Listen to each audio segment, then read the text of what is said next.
Hello everyone, welcome back to another video. In this video, we will going to learn how to fix 100% CPU uses in Windows 10.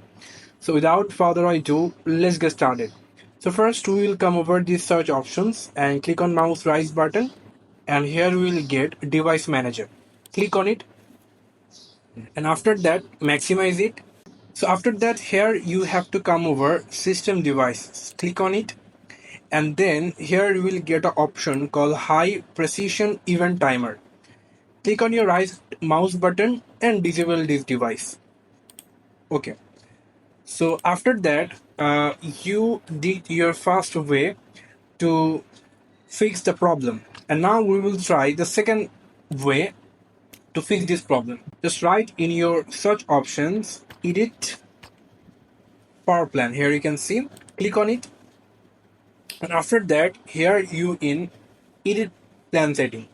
So come over this change advanced power settings, click on it, and after that here you in power options.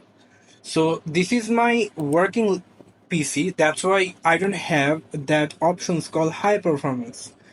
I think in your laptop or in your PC you will get these options, and just click on that high performance setting and then click apply. By this you can fix your problem. So then click OK, and after that restart your device to go to Windows button and click on that and restart your device, and your problem will be solved.